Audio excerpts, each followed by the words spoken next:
Phil, you want to do the intro or? You're live, Rob. Why don't we? We're live. Okay. Yeah, we're live. One click. Yeah. As Phil and I debate who's going to do the intro, we go live. So that's pretty typical for us. Well, good evening, everyone. This is Rob Orson with the Emerging Revolutionary War. Welcome back. This is our 1 year anniversary. We started doing these Sunday night chats 1 year ago. And Phil and I and a few others, our friend Mark, have kept them going, and we're going to keep them going because we have a good time having a drink, talking history, and sharing some great information from some great local historians and historians across the country. So I'm joined with Phil Greenwalt here in the bottom of my screen, and I'm with our great speaker tonight, Alex Cain, who we'll talk about here in a little bit. But I just want to say thank you for everyone for joining us tonight. At the end of our talk, we'll talk about some of the things we have coming up. We have a symposium coming up. We have a bus tour in November coming up. And then we'll talk about our next talk in 2 weeks, the Battle of Alamance. So we are joined tonight with Alexander Cain, who is, if you have not read any of his information about Lexington, you're missing out. And of course, tonight is the anniversary of the night before the Battle of Lexington and Concord. Lots going on tonight in Boston in 1775. We thought it'd be great to have Alex on tonight to kind of talk about his love and interest in Lexington. Phil and I wrote a book about Lexington and Concord and really relied on a lot of the research that Alex did and is doing right now there locally. So welcome, Alex. Thank you for joining us. Thank you, guys. I'm thrilled to be here. So we have a bunch of, me and Phil have been talking the past couple of days. We have a bunch of questions to ask you, and we probably have more than what we need, what we have time for. And we'll also allow people to chat on the, put in the chat about some questions too. Great. But first question, and we ask this of everybody who gets involved in this information. How did you come to love this story, the story of Lexington in 1775? You know, it goes back to literally probably when I was in second grade. I mean, I am born and bred New England. I grew up in a region of Massachusetts that is called the Merrimack Valley, which is northeast of Lexington and Concord. And the bicentennial was very big in my community. And I remember about second or third grade, two things happened. The first was my social studies teacher took us on a tour of Minutemen National Park. And I remember buying myself a toy musket, and the entire afternoon I spent pretending I was a Minuteman in the backyard. But my teacher also realized that I had a big interest in history and actually handed me a book. It was a children's book. It might have been Johnny Tremaine, I don't remember, but it was on the American Revolution, and it just simply sparked my interest. By the time I was a senior in high school, I was bitten by the reenacting bug. I joined in 1989. That's how old I am. I joined an organization called the Lexington Minutemen, which reenacts annually the battles of Lexington and Concord. And I found, based when I went to Merrimack College for undergrad school, I minored in American history. I majored in economics. Big mistake. I should have done the reverse. Yes. I don't know what I was thinking, but I remember a couple of my American history professors encouraging me to start researching everything about Lexington and Concord. And it just simply took off. After that, it just became a passion of everything April 19th. Was something that I eat, sleep, and live, much to the point that both my wife and children just roll their eyes at me at this particular point. I think we all have that reaction. I have a wife and two kids too, who probably will not be watching me tonight. So yeah. Yeah. I mean, I know we're going to be focusing on obviously April 18th, April 19th, but I think some of the information you have about Lexington as a community before April 19th and what happens in Lexington afterwards is pretty amazing. So if you can share briefly a little bit about what was Lexington like in the 1770s before the American Revolution? The interesting thing I found about Lexington prior to the battle on April 19th, 1775, is when you look at the politics and the religious setting of Lexington versus the rest of Middlesex County versus the rest of Massachusetts Bay Colony, Lexington was actually on the forefront of radicalism. Lexington was considered a very radical community, and that was the result predominantly of their religious leader, the Reverend Jonas Clark.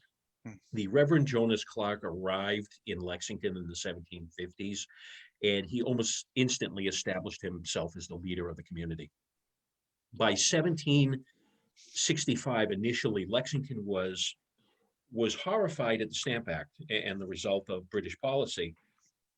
But at the same time, they were opposed to the violence in Boston.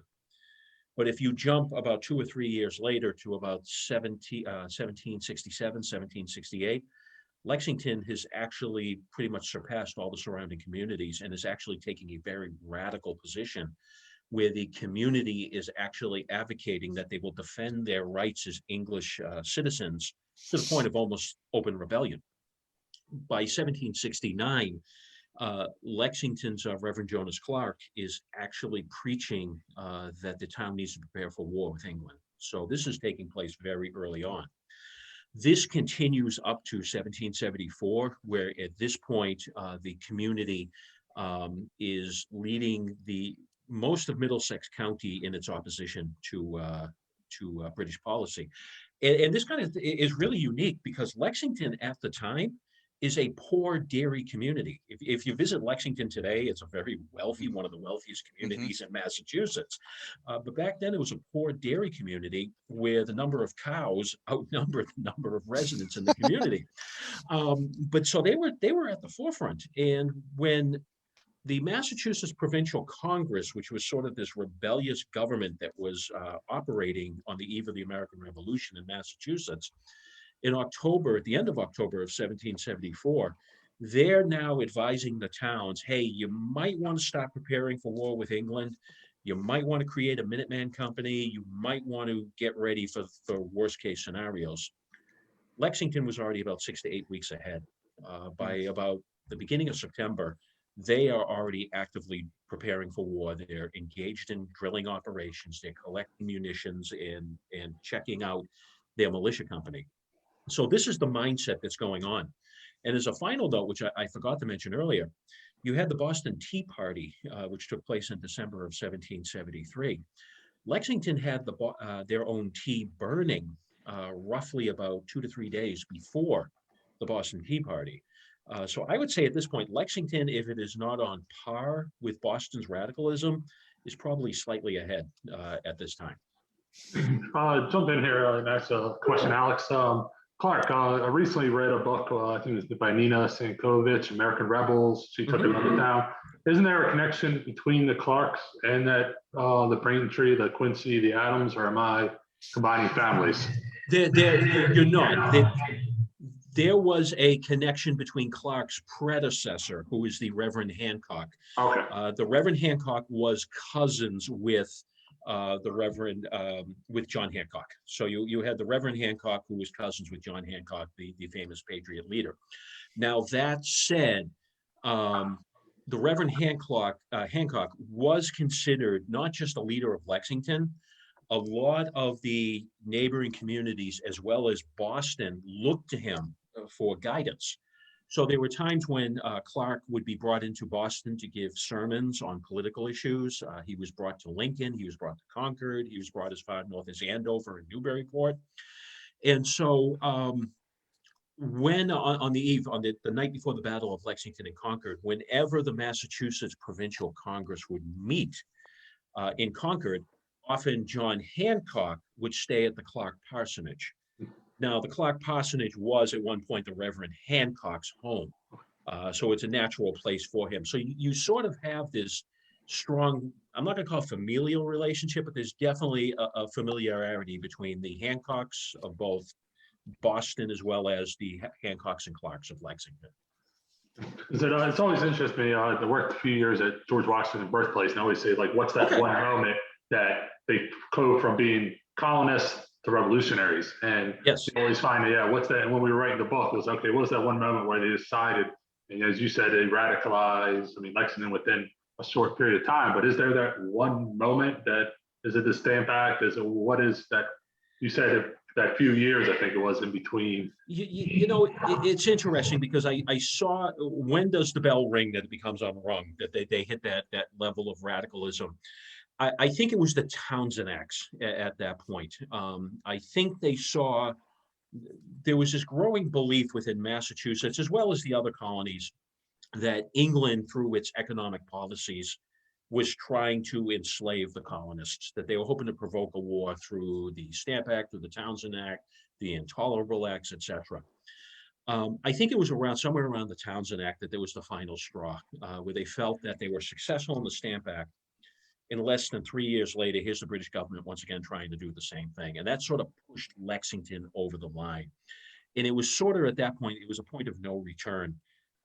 Again, as I said, by 1769, Lexington is not only engaged in open boycotts, but again, they're engaging in these radical political statements where they are actually saying that they are willing to defend their English liberties up to military force if necessary.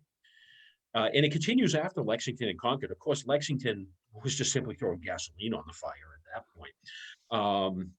By 1776, where the state of Massachusetts was contemplating, do we support the Declaration of Independence? Lexington, again, was at the forefront, sending letters to the Massachusetts legislature saying, oh, we are going to support this. We firmly believe it. So this, again, and again, it was through the leadership of Clark. So it undermines, or it sort of underscores, excuse me, the growing or the evolving position of the town at the forefront. One of the questions that we get a lot when we do talks about Lexington and Concord is, with the British response. I mean, do you think there could have been a better way for Gage to respond to the arming of the different communities, or because people always ask, well, like Phil just mentioned, when was that moment of no return? I mean, if you sit in Gage's shoes, I mean, what is he to do? He's got, he's hearing all this information. He's had the different things, the Salem alarm, things happens at Portsmouth, New Hampshire. There's different things going on. What was he to do? What do you think that possibly he could have done to have avoided the bloodshed that took place on the 19th? He was in a really between a rock and a hard place, because when he arrived in Boston, on the one hand, during the French and Indian War, from what I understand, he was a light infantry commander. And he was actually well respected by the American colonists up until the point he accepted command of the British armies in North America and command or accepted the role as military governor of Massachusetts Bay Colony. That was at that point he sort of lost favor with Massachusetts. So he was in a rock in a hard place. On the one hand, he had to follow British orders and British governmental policy. But on the other hand, right in his backyard are basically towns and communities that are sort of thumbing their nose at him with their outright ignoring British colonial law and policy. I think the best thing was, if you look at it, he was smart. He was able to successfully raid the Powder House raid in September of 1774. Where he went into a section of what is Cambridge, which is now Somerville, under the cover of darkness, and seized the munitions in that area. The advantage he had for that particular raid was that he had an available waterway. He was able pretty much to row out to Somerville along the Mystic River, and then work his way back under the cover of darkness. And the colonists had no idea what was going on until it was too late. The disadvantages he had at Salem and Concord, and if he had decided, he didn't, but if he had decided to go to Worcester, they were just too far away. There was no reasonable operation he would have been able to follow. I think in hindsight, if I have to put my hindsight view on, I think the best approach would have been the approach, and I don't know much about this, but I have heard about this, is there was a small little rebellion in Canada in the 19th century. It's from what some 19th century historians have referred to me, they said it was similar to Lexington and Concord. There was a brief flare-up that lasted about a couple of months, and then what happened was the British government, realizing they could have another American Revolution on their hand, instead turned around and negotiated for a peaceful settlement with the Canadians to bring peace. What Gage could have done, but I think, again, because of the rock and the hard place, he could have said to his superiors, I need some sort of negotiation team, if you want to call it that, over here to work with the Massachusetts Provincial Congress and see if we can diffuse the situation. Instead, his superiors were pushing military response, military or policing action, which is the result we got. I think in hindsight, the best policy would have been if he met with Hancock, Adams, Otis, and others and tried to see if they could negotiate some form of resolution. Yeah, and the one thing you always, I've always felt is that his leadership over in Great Britain didn't understand what was happening here. They seemed to underestimate the situation he was in. I agree. The British government had for precedent probably two nations. You had India and Ireland prior to the American Revolution, where British colonial policy was tested out in those areas. They really didn't have much of any rebellion or resistance. There was some, but not to the level they were experiencing in Massachusetts, New England, as well as the American colonies as a whole.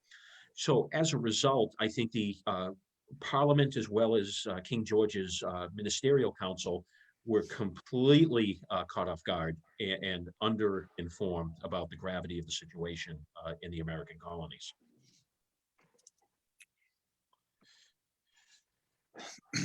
So one thing I wanted to bring up that you don't hear much about in other books is the Lexington Training Band. You call them as they are supposed to be called, which is great.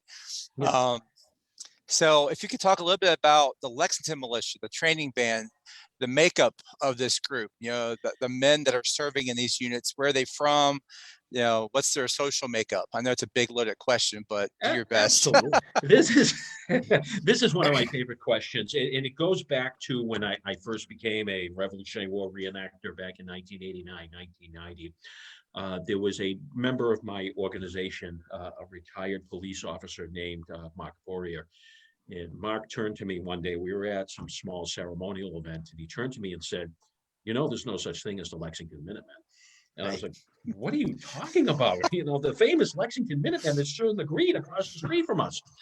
So it ended up, I started doing some digging and some researching, and he's actually 100% correct. There is no evidence at this point that a minute company existed in Lexington. Now, I have to give my footnote in case there's somebody out who's watching us who may. Oh, they are. Okay. I'm sure my mother is one of them. At some point after the centennial, but before the Korean War, somebody walked into Lexington Town Hall and said, hey, I would love to see the town records from 1775 Lexington. The poor clerk turned over the documents to the person, and the person walked the original documents and walked out of the building with them, never to be seen again. So as a result, again, I had referenced earlier before we came live, a historian from Concord named Joel Bowie. Joel Bowie and I have gone back and forth about the Lexington Minutemen, and he encouraged me and he provided me multiple leads to recreate or rebuild without the town records, this Lexington militia. So what we learned is the official town name of the military unit in Lexington was known as the Lexington Training Band. That is an old 17th century English term. Many Massachusetts militia companies, so every town had at least one militia company. Some towns, such as where I grew up, North Andover, they were part of Andover at the time. They had at least 4 militia companies just because of the size of the town. Cambridge, which was next to Lexington, had at least 3 to 4 militia companies. Lexington had 1. It was a giant company of about 100 to 130 men. They were called the Lexington Training Band. And again, the training band is an old English militia term that was brought over to the colonies in the 17th century. The commander was Captain John Parker. Now, the interesting myth about Captain John Parker is many people believe that he was a veteran of the French and Indian War. That is actually not true. He had no military experience. The first time that it appears in records that he served in the French and Indian War was 1894, when a great-granddaughter and grandson sort of threw this out at some historical society presentation saying, oh, he fought in every French war you could think of from the dawn of man till now, to sort of create this myth that he was this fantastic bushfighter. But the fact that he had no military experience does not take away from, and as I'm sure we'll talk about today, does not take away from the effective leader that he was. You had Lieutenant William Tidd, who was the second in command. Then you had a Ensign Robert Monroe, who actually was a veteran of the French and Indian Wars and actually did serve with Rogers Rangers. He was an experienced military veteran. And then you had a smattering of sergeants and corporals as well in the organization. The unit was training as early as September of 1774, which is unusual, again, because the Massachusetts Provincial Congress did not order units to start training until October. So a month to 6 weeks ahead of time, they're drilling. By November of 1774, the town is pretty much convinced war is coming. So as a result, the town of Lexington starts amassing stockpile of weapons. And one of the things they acquired was a pair of iron cannons, which I recently discovered. I stumbled across it in doing some research through some town records that did survive. They purchased them from the town of Watertown. On top of that, you had multiple individuals in Lexington who were acting in a logistical support role. You had John Parker, the captain, who was making powder horns for his militia company. You had Jonathan Harrington, the father of the fifer of the company, who was making cartridge boxes for the militia company. You had Jonas Parker. Jonas Parker was a carpenter in Lexington. He was actually taking militiamen's muskets, which were fowling pieces, hunting guns, and they were pretty much stocked to the muzzle, so they couldn't accept bayonets. He was cutting back the wood, so he was exposing the barrels so they could accept bayonets. So they were modifying weapons. You had other individuals who were acquiring blankets, making knapsacks. So this is a community effort that's going on.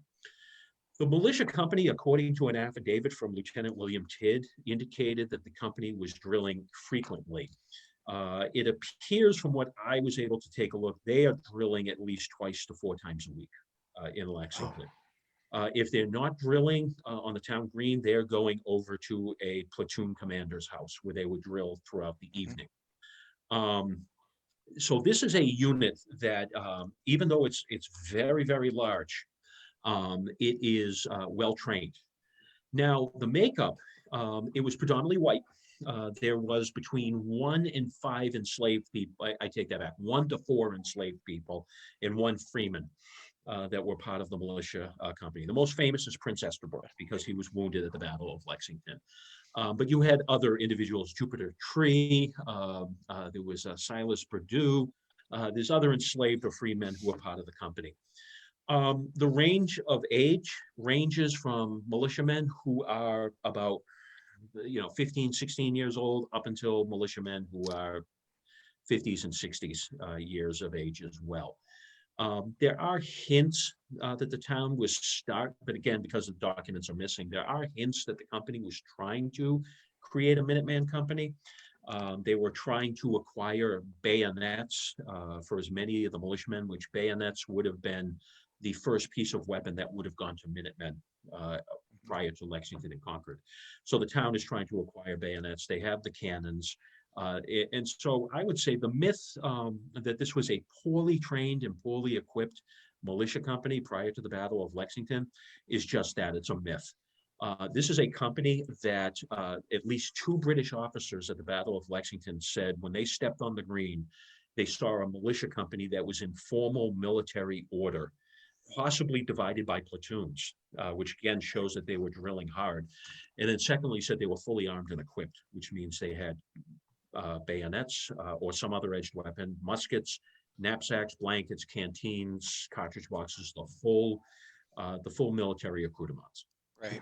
One thing that Phil and I learned, we were up there a few years ago. We gave a talk at the library. We mentioned about the story about the Minutemen story, how they weren't Minutemen, and we got lots of eyeballs at us. So it's still up there. It's still very it's still very alive. That myth is very alive still. So it's always going to be part of the New England heritage. Right. And maybe someday whoever stole those documents will feel guilty and return them. But we have exhausted just about every source we can find to see if we can, and the most we have is slight hints of an existence of a Minuteman company, but nothing that truly says Lexington had a Minuteman company.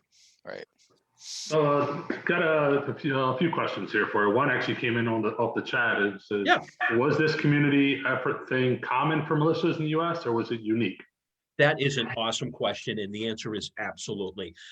Every community, I shouldn't say every community, the overwhelming majority of the Massachusetts and New Hampshire and Rhode Island communities were engaged in this collective effort to arm and equip its militia and minute companies. A couple of examples. I live again up in the Merrimack Valley region of Massachusetts, a neighboring community of Haverhill. Haverhill had multiple minute and militia companies. They were actually trying to find ways to not only get cartridge boxes and bayonets to their soldiers, they were actually trying to acquire a uniform as well. There was a discussion that they were actually going to adopt a blue and buff-faced uniform. If you go to the neighboring town of Bradford, they hired two individuals who were blacksmiths. And the blacksmith were actually scouring old rusted bayonets to make them usable again. And then they turned around and hired a saddler to make cartridge boxes as well as bayonet slings to carry the weapons. The towns of Andover and Methuen, Massachusetts, their main priority was bayonets and bayonet slings. So they were the community effort was to try and do that. If you go out to Springfield, Massachusetts, which is now a city, Springfield, Massachusetts actually put a lot of money into acquiring cartridge boxes for its militiamen. So what you basically had as a result of these town efforts is, although you didn't have uniformity in dress, a lot of the companies had uniformity in equipment. So you did see a large percentage of militiamen who were carrying similar cartridge boxes. I call them the D pouch pattern, which means basically the pouch was shaped like the letter D. They would have had bayonet slings, blankets, and knapsacks. Now, that doesn't mean every community was doing it. I have to laugh. My hometown of Merrimack, Massachusetts, was once part of Amesbury, Massachusetts. Amesbury, Massachusetts was sort of late to the game. And in March of 1775, they finally had a town meeting and decided, hey, should we create a Minuteman company? The town voted no, we're not going to create a Minuteman company. Well, what always happens in town meetings in New England, if you don't like it the first time around, you have a second meeting. And so they had a second meeting and the Minuteman company was created. But they realized that financially they just could not afford to support making cartridge boxes, knapsacks, acquiring blankets, bayonets. So they passed a resolution at the same second town meeting saying, we'll create a Minuteman company, but Minutemen, you're on your own. You're going to have to acquire your own arms and equipment. So, no, great. Thanks. And it's informative. One of the follow-up questions is we have some reenactors, and obviously there's also one of the things we do in our books is try to have the power of place. So for people who have not been there, what is it like to be on Lexington Green on the morning of April 19th? Because I did find out that you do portray Samuel Hastings Jr. I originally played Samuel Hastings Jr. Now I've been playing Jonas Parker. So both of them are fascinating characters. Samuel Hastings Jr. I originally portrayed up until about 2012. He was 17 at the Battle of Lexington. So obviously I can't pass as a 17-year-old anymore. As sure good you looking can. as I know I'm a good-looking guy. Samuel Hastings had an interesting history because he served at Lexington and Concord, and then he eventually joined the Siege of Boston and then enrolled in the 12th Continental Regiment. Because of his size and stature, he was actually chosen to be a bodyguard for General Charles Lee. And of course, as luck would have it, when Lee was captured in 1776, Hastings was one of the lifeguards who was captured with him. So he pretty much was in captivity on a prison hulk in New York Harbor until about 1777 or 1778 when he was paroled. And his subsequent documents I found later on where he was complaining that he could not re-enlist in the war because he was under parole. And he really treated that very seriously. But in 2012, 2013, I was asked to portray Jonas Parker. Jonas Parker, at the time of the Battle of Lexington, was 53 years old. Jonas Parker is the individual who, according to 19th century affidavits, was shot during the Battle of Lexington, struggled back to his knees and returned fire, and then was bayoneted on the green. So as the background, I have to give that. The Battle of Lexington reenactment is actually a wild, wild ride, is the best way I can describe it. There's been times I've been out on the green where it is raining or snowing, and I'm saying, what am I doing? There's been other times we've had some weird New England weather. It was like 90 degrees out. And again, I'm saying, what am I doing? I could take up golf or, take up something else. But when you get on the green and just as the sun is coming up and you're realizing at about 5:30 in the morning where it's probably at its dark, the sun is starting to come up, but it's still at the darkest point. You're like, oh my God, this is what the militia really felt like. And there's that sort of moment, just as you're hearing the British reenactors coming up Massachusetts Ave, you can hear the footsteps and you can hear the drums beating, and you get this feeling like there's something very, very serious coming. And so there's definitely that sense of you were there. Now, in 2012, 2013, when I took over the role of Jonas Parker, I get bayoneted on the green. And that is a scary, scary thing. And I'm sure my wife, who's like a room over from me, she's not wild about it. Yeah. Because there was an accident in about 2015 or 2016 where a British grenadier sort of came in too low and his blade pierced my breeches. And I could feel the blade running across the top of my knee. I was like, oh my God. But just to see, so the usual reenactor I work with bayoneting, he and I, are very safe with each other. This was a year that we had a substitute come in. It was this British reenactor. His wife had the audacity to be pregnant.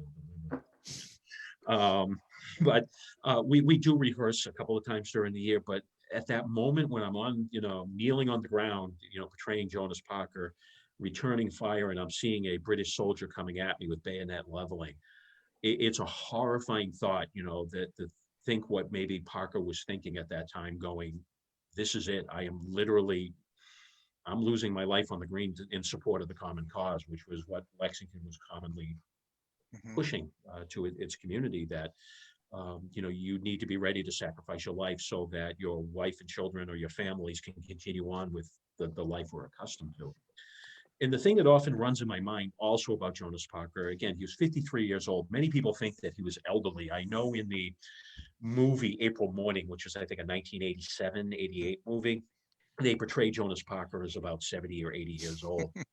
He was really about 53 years old. Most of his children were adult children, but he did have, at the time of the Battle of Lexington and Concord, a 13-year-old special needs child. And his wife, who was very, very ill, if she hadn't passed away already. So to think all this is going through his mind as he's about to be killed is just overwhelming. So that's, in a nutshell, if I had to give a minute, summation about what's it like on the Battle of Lexington reenactment. That's the wild ride we go through. Yeah, the last time Phil and I were there was like 3 years ago, Phil. COVID has made time just change for me. It was raining sideways and snowing partially. Yes. It was cold and wet. I remember that reenactment because we also had a young man who had a Make-A-Wish request that he wanted to be an American Revolutionary War reenactor at Lexington and Concord. Wow. And so there was a nor'easter that was coming through. And so we actually he trained to be a drummer. So he participated in drumming. He showed up to every reenactment we did. That's the great. Reenactors are falling over each other just to give him attention. And so we've got this nor'easter that hits about 2 hours before the Battle of Lexington reenactment, and it is raining sideways. The winds are going 30 miles an hour. It's probably 30 degrees out. And, this is a discussion from the town. Do we continue with this event? And to their credit, the Lexington Minutemen said, because of the importance to this is his wish, we're going to do it. The organization told the town, we're going forward with or without you.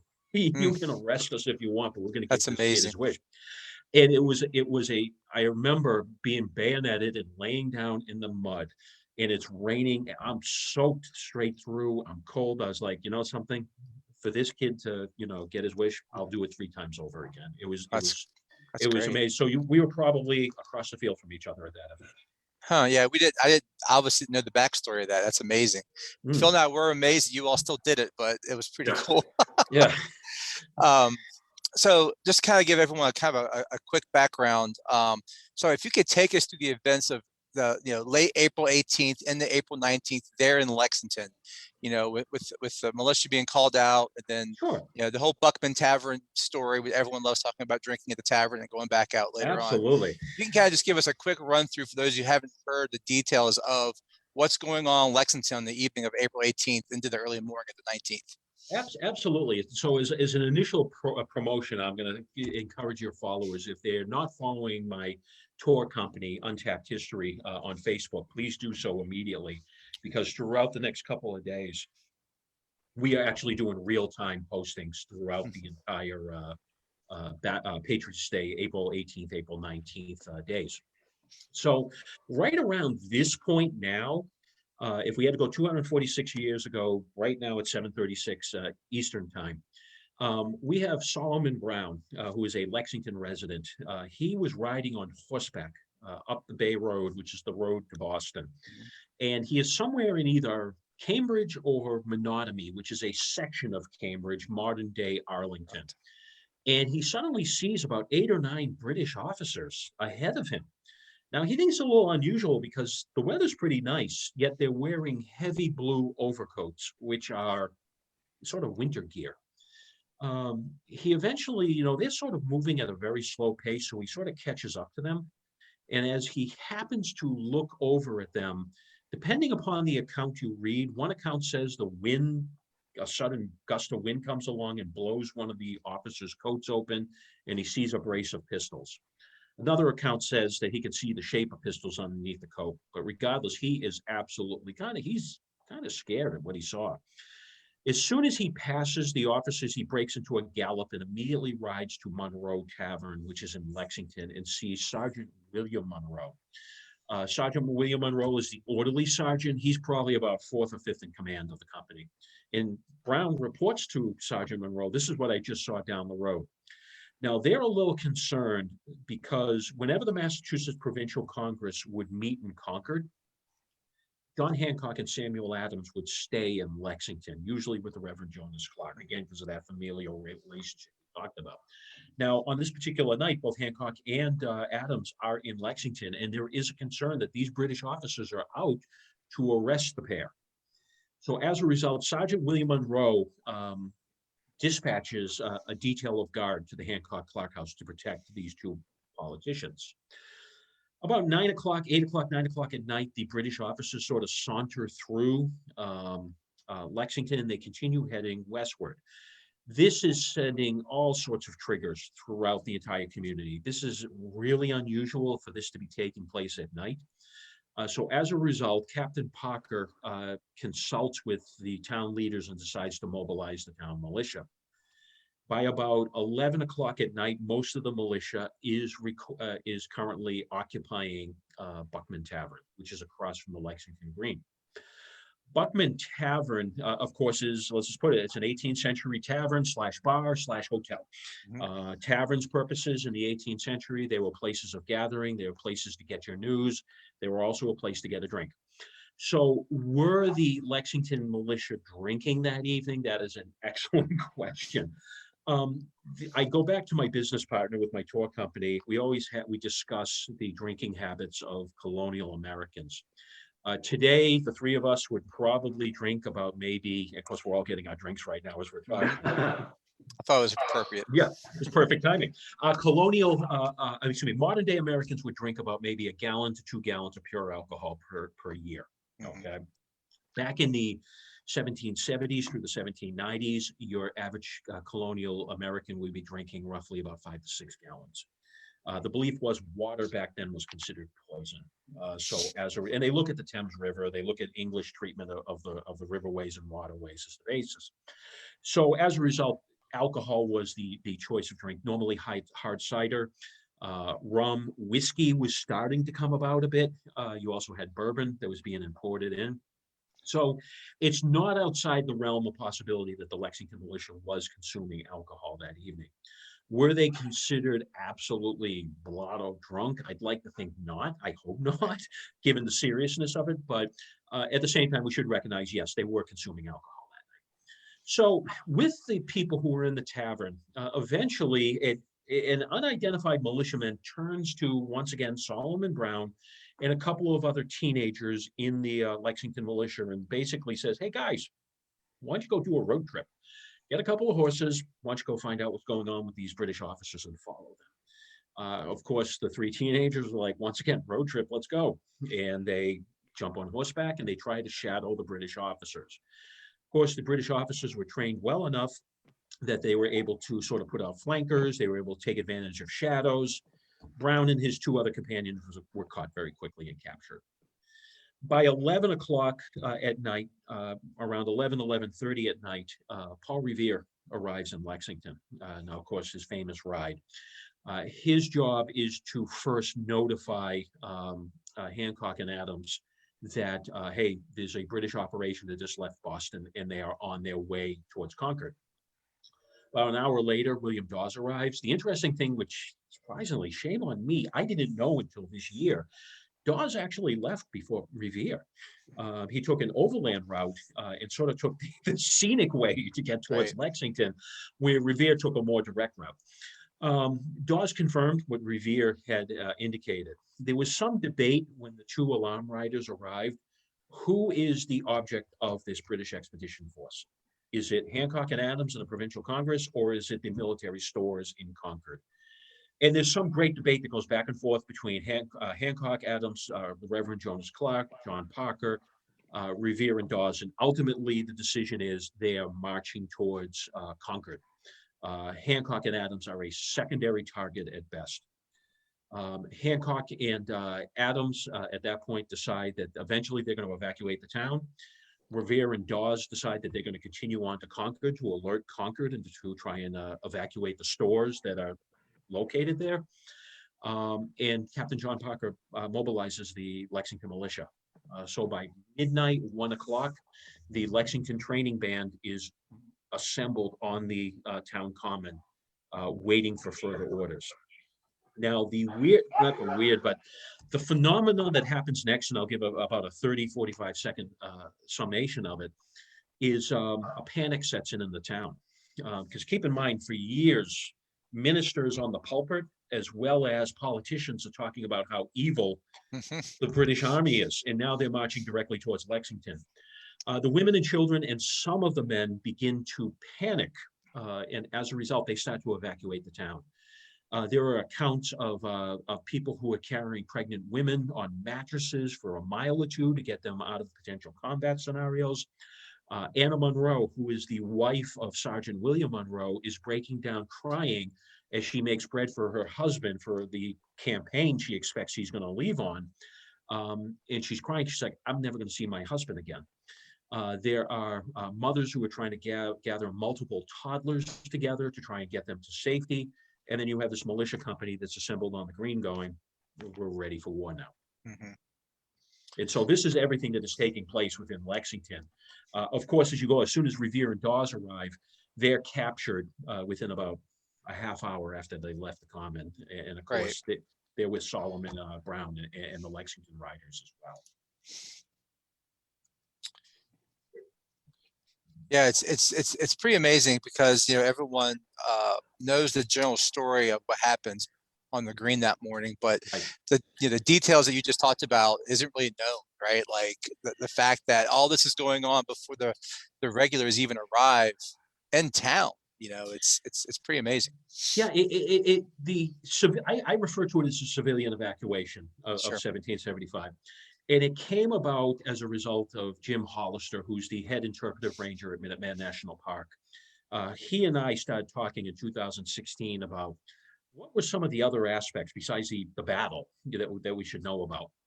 The first project he and I worked on were the Loyalist Guides, because there were Loyalist Guides who accompanied the British column out to Concord. But after that, it was like, well, what about the civilian experience? We didn't realize many town stories and many town records along the Bay Road referenced this phenomenon, but nobody ever really put it into a consolidated piece of information. So as a result, Jim Hollister and I said, let's attack this and see what we can come up with. And we didn't realize just how much of a panic it was. It wasn't just Lexington. It was everywhere from Cambridge, Massachusetts, westward to Concord. And then 2 days later, just to show you how much Massachusetts Bay Colony was on edge, when a rumor started in Ipswich, Massachusetts, that there was a landing of British soldiers and they were laying waste to Essex County in revenge for Lexington and Concord, all of Essex County abandoned. They just all moved north to New Hampshire to stay out of the way. This is the tenseness that's going on at that particular time. Yeah. So we're going to test you, Alex. Here we had a question in the chat and said, did the Brown Bess pattern or the French rampart used during the historical engagement? What was the? I am so glad that question was asked because I was recently asked to look into that issue. The most common weapon that was used by the Lexington militia, and I'm going to focus on the Lexington militia, but you could apply this to just about every Massachusetts militia company at the time. The most common weapon that was used, what was referred to as a fowling piece or a hunting gun. It was a smoothbore weapon, equivalent to probably a shotgun today. Might have had at best, on a really good day, an effective range of 100 yards, closer to probably 50 yards. There were a couple of different types of styles of fowling guns. There was the New England pattern, which I believe mimicked French design.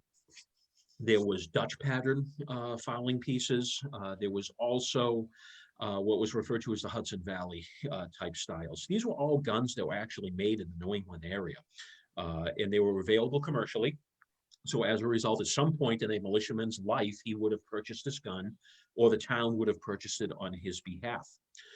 Going to military weapons, the most common two weapons I was able to find was the pattern 17, I'm going to get the date wrong, I know I am, so I apologize. The pattern 1742-40, British Brown, what you want to call the British Brown Bess, it was actually the first model, as well as Dutch weapons as well. What would happen is if, Philip, Rob, and myself enlisted during the French and Indian War, and we did not bring any weapon with us, the Massachusetts Bay Colony would have issued a musket to us. And the two most common issued to Massachusetts provincial soldiers during the French and Indian War was this pattern 1742, 3842, or a Dutch gun. Which was usually about pattern 1720s area. Usually the British government would empty out its oldest guns and ship them off to the colonies. So oldest guns were coming out first to the American colonies. Many British officers from the French and Indian War complained, hey, we gave these guns to Alex, Philip, and Rob. They never returned them when campaign service was over. So these military weapons were in the hands of British American militiamen. After that, the number one choice, if you put aside the Fowlers, if you put aside the Dutch and British guns, there was a desire to acquire French guns. So you would have had the pattern 1728, which was very common, commonly acquired weapon by Massachusetts militiamen. French, the 1728, I'm going to be wrong, and some of our listeners today are going to come back and yell at me for this, but I often will refer to it as the AK-47 of the 18th century. It was very popular. It was easy to disassemble. It was very reliable. And a lot of them were acquired during the siege of Louisburg in 1745. And I do have Massachusetts provincial soldiers who in the field in their journals are saying, hey, I was in an engagement with a French enemy. We won. I then plundered the dead Frenchman of his French gun. There are also some French guns that are on display between the Massachusetts Historical Society, Lexington Historical Society. I believe at least two of the Lexington militiamen that I've seen their guns could be possibly dated back to 1728. The last area for overseas military weapons may have been a smattering of Spanish guns. They might have gotten from the siege of Havana in the early 1720s. But if I had to pick, your first choice was fowling pieces, which were the civilian shotguns of the time. Second two would have then been Dutch or British. Third choice would have been French. Yeah, people are chiming in here on this gun discussion. It's pretty amazing. There's a big interest in this. So you're hitting a chord here. Oh, good. Yeah, it's great stuff. So, looking at our time here, we got about 10, 15 minutes left. We won't go through all the events April 19th, obviously, but one of the things I wanted to ask you, as someone who's written about Lexington, given tours, been there on the green for the anniversary, what's one of your most frustrating myths that come from the events of 19th? It doesn't have to be just Lexington. It can be Lexington and Yeah. Concord. It can be Battle Road. What's one of those things out there that you hear a lot that you kind of wish we could fix? I think the big one, I'd have to, one, I'm sort of a purist. Over the years, I've become more and more, I call my midlife crisis that I've become a progressive or a hardcore reenactor. So as a result, my midlife crisis is I'll sleep in the open field with a blanket and that's it. And Mrs. Cain will say, "You're nuts."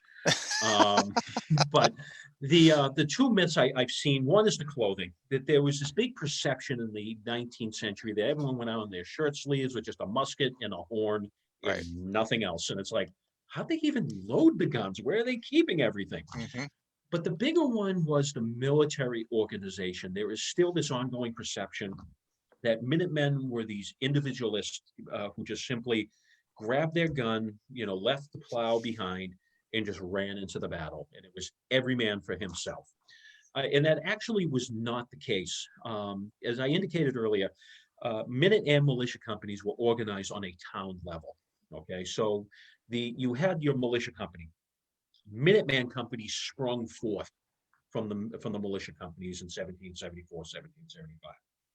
Usually your Minuteman companies were your younger guys in the town. They were usually between 17 and 24. And then maybe the officers were late 20s, early 30s. And I always use this an analogy, my son and myself. My son is going to be turning 21 next month, so we'll be sure to have a drink for him. But if he and I had to have a race to the town common, he's getting there well before I am.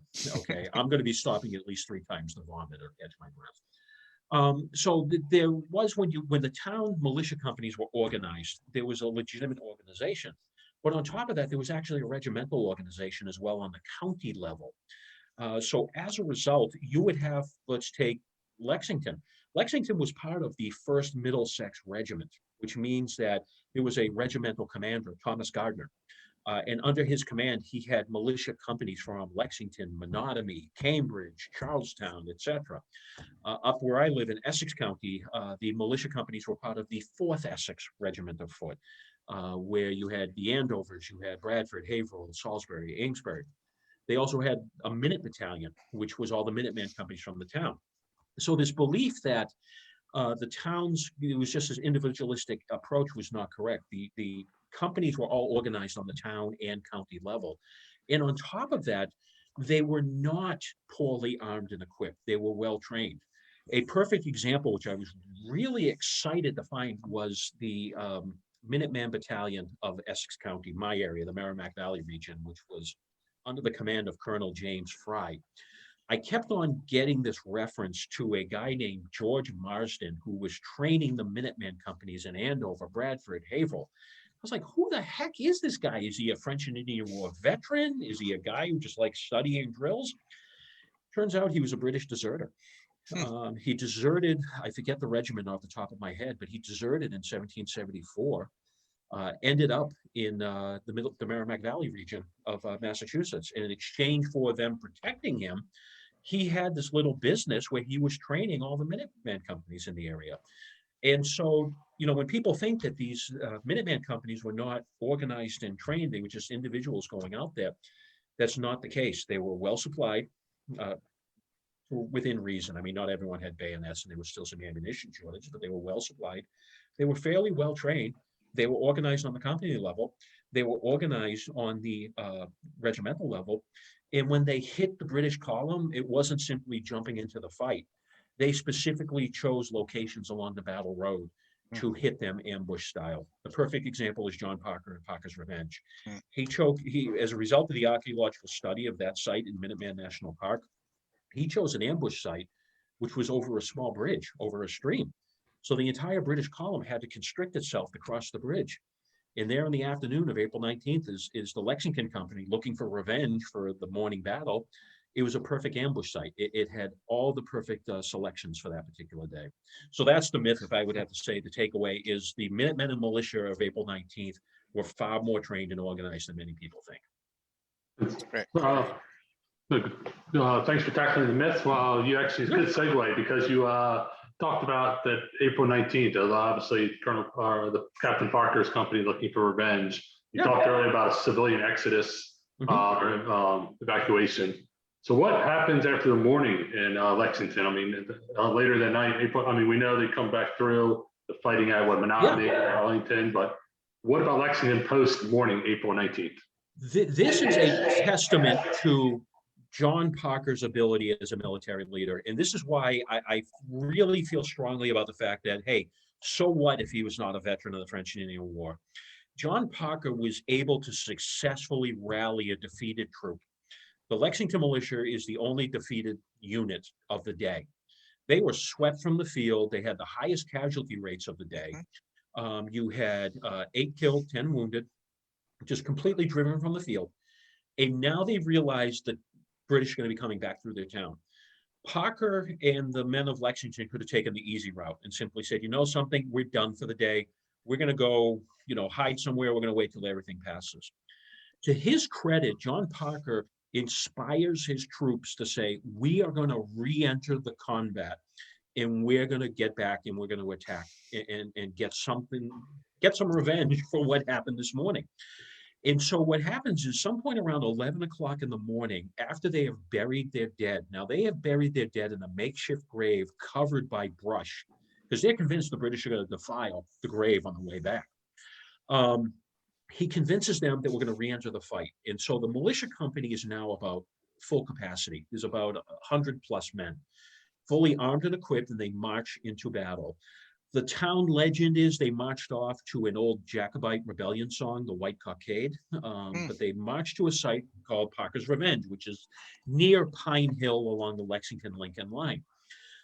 Meanwhile, the civilians in town, the women, children, and some men, are evacuating again. They came back after the Battle of Lexington, but now they realize the fight's about to come back to us. We need to evacuate again. So in the militiamen's mind, they're like, I'm not going to know what's going to happen to my wife. I have no idea what's going to happen to my son or daughter. I have no idea what's going to happen to my home. They may not be there when I come back. So Parker is looking for revenge. And so he selects this site, what is now called Parker's Revenge, which is a small outcropping in a wood lot just on the Lincoln line. There's multiple outhouses, there's multiple boulders. It is a perfect ambush site because, as I mentioned, not only do the British have to cross a stream at this site, so they have to bring in all their flankers to cross, there's like an obstacle course that the British have to cross to get to Parker. So he hits them hard with a couple of volleys, and then he withdraws. The fight eventually continues and pours into Lexington, and it really becomes nasty because you have General Hugh Percy, who is a relief force, arrives in town to save the British expedition, and he has about 1,100 men. So now the British forces combined between the morning expedition to Concord and now this rescue force is about 1,800 men in force with artillery. And so you're seeing instances where the British artillery is firing cannonballs through Lexington's meeting house, which not only is just a governmental building, it's also the town's church at the time. So it's very offensive. Eventually, they start to withdraw from Lexington, but Percy realizes that if we are withdrawing, he notices in East Lexington through Minutemen into Cambridge, the houses along the road are getting closer and closer to the road and closer together. It's becoming a very dangerous situation for him. So as a result, he orders the British soldiers to go house to house to clear it and then burn the houses. So you have multiple homes in Lexington going into Minutemen where the fight is literally hand to hand, room to room, and house to house. It's very bloody. And then on top of that, the British are torching the houses and pillaging the houses as well. So what is happening, they're going in, they're clearing the houses of the enemy, the militiamen and Minutemen. Then other British soldiers are going in looting. And then the third wave of British are burning the houses. From a Massachusetts Lexington residents' point of view, this is highly, highly offensive. House breaks and looting are considered on par with murder. It's considered a capital crime. So this is taking place, and this is the mindset. So when many of the residents, after the British left Lexington and continued on their retreat, as far as I know, the Lexington militia stopped pursuing the column, probably because of the death and destruction that was taking place in their town. But when they came back and visited the houses in East Lexington around Monroe Tavern as well, many houses are burned, many houses are ransacked, they're subject to multiple theft, there's dead British soldiers on the front lawn, their livestock has been killed. The town is economically devastated as a result of the events of April 19th. Yeah, and reading your book here the past couple of days, you have a lot of good research on what happens in Lexington afterwards, and their support for their militia and their men who are in the Boston siege as well. So yes, people just April 19th, Lexington, that's it. But it continues on like every community in the Revolution. They're left to deal with a lot of different things after that April 19th action. So. You cover that really well in your book. Oh, thank you. It's tough. The one thing I always put as a footnote, and at some point I have to document it more, is I call it the Second Lexington, which took place at the Battle of Monmouth. Lexington had a company in the 15th Massachusetts under the command of Edmund Monroe, and they took a direct artillery hit at the height of the battle. Sadly, Edmund Monroe, who was a Lexington resident, who did fight at the Battle of Lexington and Concord, he was decapitated as a result of the battle. And I believe there was about 5 or 6 Lexington men who were either killed or wounded as a result. So this just keeps going on. Lexington continued to funnel troops and money and support throughout the war. In the months after Lexington and Concord, Lexington actually became an artillery park. They were actually making carriages for cannon pieces that would be support the war effort during the siege of Boston. And that's just a snapshot. Lexington was heavily, heavily involved in the military operations and the political operations after April 19th. Yeah, and I just want to tell you, Phil and I would keep looking off the screen because there's a ton of chat going on here.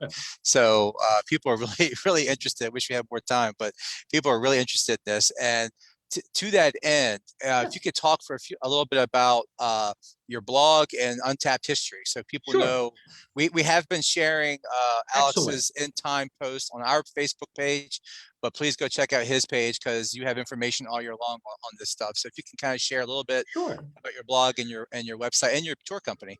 Thank you. So I have two, predominantly I'm, similar to you guys, I'm in higher education, but my hobby/side business or side activities. I run a blog and recently launched podcast called Historical Nerdery.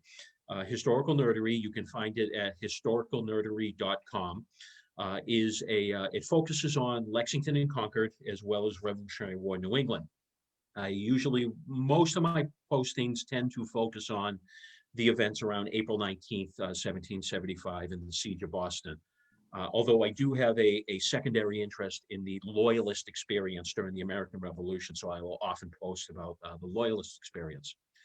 About 3 or 4 years ago, a fellow higher education friend of mine, he and I were both soccer coaches together, and we were at a soccer banquet having drinks. And he's a big history nerd himself, and he said we should do something. And so we ended up starting a historical walking tour company called Untapped History. The company, you can find us at untappedhistory.com. It focuses on the history of Newburyport, Massachusetts, which is located in the northeast region of Massachusetts. Newburyport was heavily, heavily involved in privateer operations during the American Revolution. So we've been having a walking tour where it's a 2-hour tour. The first hour is the walk of the tour. The second half, you end up in a restaurant where we serve you historic alcoholic drinks from the 17th, 18th, and 19th centuries. So it's a lot of fun. Our motto is you laugh, you learn, you drink. So that is historical nerdery and Untapped History. That's a great recipe, by the way. It's a Phil and I deadly do that recipe. quite a bit, even though he's in Yeah. Florida. Phil comes up this way a lot. We went to Lake George, New York, a couple years ago. Yorktown last year, Camden, South Carolina. So Phil and I try to get out as much as we can with some of our Excellent. emerging Rev War guys. So I do want to mention I think it's the 3rd edition of this is your book right here. That is my latest edition. We stood our ground. Yep. Any recommendation people can find it other than Amazon? Other than that, if you go to my website, historicalnerdery.com, there is a link to it. Usually you can get it Amazon.com. Oh God, I'm trying to think of the other site. I apologize, I'm drawing a blank. History Camp often will have links to my book as well. But if you can't find it, you should be able to get it on Amazon. But again, there's a link on my website to the bookstore. Okay. If you click on books, you should be able to find it. And shame on me, I should remember. They're going to kill That's me. okay. I always try to give people an opportunity to give other than Amazon if there's Right. one out there. Right? Absolutely. Amazon's doing fine right now. So. Exactly. I prefer to support the Right. smaller stores as well. If you're having trouble finding it, just shoot me a message through my website, and I will definitely send you a couple of links. And I will say for anyone who's watching, who's really interested in the American Revolution, the appendices in this are amazing. Like the research, he goes into the clothing. I mean, it's great stuff, and I read it every April up to tonight. So it's a great read. So thank you. I also want to say that, you know, people always worry about young people not interested in history. I know we have an 11-year-old from Alabama watching us right now. All right. We have lots of young people watching. So excellent. Young people are interested in history, and that's always a myth. So I used to be one of those young people, no longer young, but it's still something that people find interesting. And April 19th and April 18th, we didn't go into Paul Revere tonight because that's been covered so much over history, but that still inspires, I think, with many people, the myth of Paul Revere's ride, you know, all the myths out there, but I think it still interests people, the story of that, what happens at North Church and what happens on the green there at Lexington. It's an amazing story. And, you know, it's a wonderful story, and I'm thrilled to hear that you're telling me there's so many young people. You know, hello to the 11-year-old from Alabama. There you go. You know, fun story I often say is my own daughter. My daughter is a history nerd as well, although she's into World War II history. Fun story, I was offered a reenactment up in Canada. Now I'm going back to probably about 2010, 2011, and I called my family just to check in. And my wife told me how my daughter was, who at the time I think was 8, was so upset because she loved history so much and wanted to reenact with me. So she became a reenactor for about 5 years. She portrayed a child refugee for a loyalist group I participated in. But it goes to show she's very big. She can run circles around me right now in with World War II history. So for the young ones who are on the show tonight, I think that's awesome. Keep doing what you're doing, and let's get in touch at some point. You know, if you ever want research or something you're interested, contact the 3 of us. Yeah, it'd be great. So for all those watching, just remember 246 years tonight. There's some crazy things going on and outside Boston, Massachusetts. And I know everyone's doing virtual this weekend for Patriots weekend, but you know, Phil and I hope to be there next year. Hopefully COVID allowed. By God, I hope we can get up there next year. I hope so. I'm a little upset at Phil that he hasn't invited us down to Miami. I know there's a lot of clubs and stuff on there. You're off my Christmas list. Yeah. But no, I would extend to both of you, if you do come up there next year, you better look me up. I will definitely give you a personal tour of the area. We'll definitely do that. So well, thanks again, Alex, for tonight. And everyone, please check out his Facebook page, his blog. You know, definitely read this. If you need 1 book or 2 books, Phil and I have one too, but if you need 2 books on that, Phil's going to hit me later for saying that. But Alex's book is fantastic. The amount of research in this is amazing. I just want to remind everyone, we'll be back here in 2 weeks on May 2nd, covering the 250th anniversary of the Battle of Alamance. There'll be a big debate if that was the first battle of the American Revolution or not. I have my answer, but I think Phil has his answer, but we'll go ahead and debate that in 2 weeks with the staff at the Battle of Alamance State Park there in North Carolina. So their anniversary is coming up here in a few weeks in May. And of course, we have our Emerging Revolutionary War Symposium on May 22nd.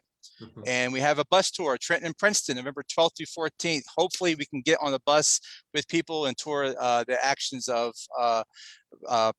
Trenton and Princeton here in November. So thanks again, Alex, for joining us. And thank you everyone for watching. And please stay tuned to Alex's Facebook page for end time updates of what's happening 246 years tonight in Lexington. Thanks again, everyone. Take care. Thank you very much, gentlemen.